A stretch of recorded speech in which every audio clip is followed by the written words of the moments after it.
कार्यक्रम में। तो चर्चा की शुरुआत मौलाना साहब से हम करेंगे। मौलाना अरशद फारूकी जी, सवाल यहाँ पर यह है कि जहाँ महाकुंभ लग रहा है वो वक्फ बोर्ड की जमीन है।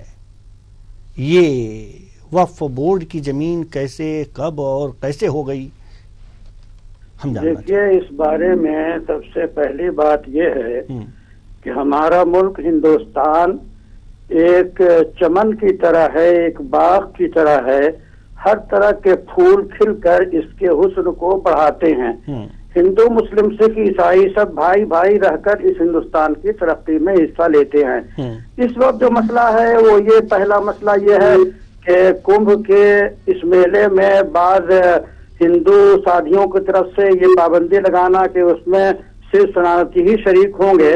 तो एक बात यह है कि मुसलमान तो अल्लाह के अलावा किसी की पूजा करता ही नहीं, तो कुंभ में इबादत के लिए, पूजा के लिए मुसलमान तो जा ही नहीं सकता।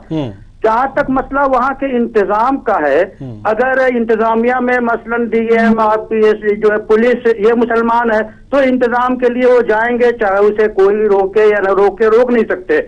फिर मसला है वहाँ कारोबार का या पानी पिलाने का या इस तरह की जो चीजें मुताल्लिक हैं, तो उसमें अगर पहले से हर तरह के लोग शरीक होते रहे हैं तो उन पे भी पाबंदी का कोई सवाल नहीं उठता।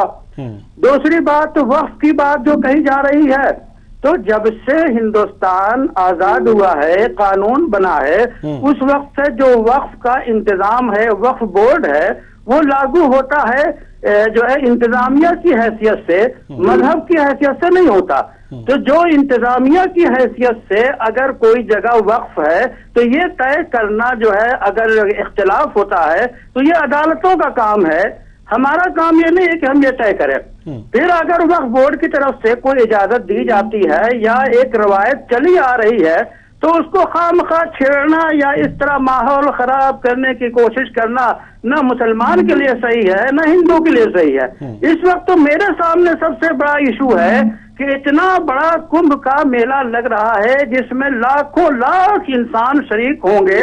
ये बैठ के ये सोचें कि हिंदुस्तान के बड़े शहरों के चौराहों पे जब रेड लाइट होती है तो लाखों बच्चे मांगते हुए सामने आ जाते हैं। उनकी तालीम का, उनके जो है तरबियत का कोई इंतजाम हम करते हैं? हमारी सारी तवज्जो हिंदुस्तान की तरक्की, हिंदुस्तानियों की तरक्की पे होनी चाहिए। हमें छोटी छोटी बातों में उलझना नहीं चाहिए। जी, बहुत अच्छी बात आपने कही।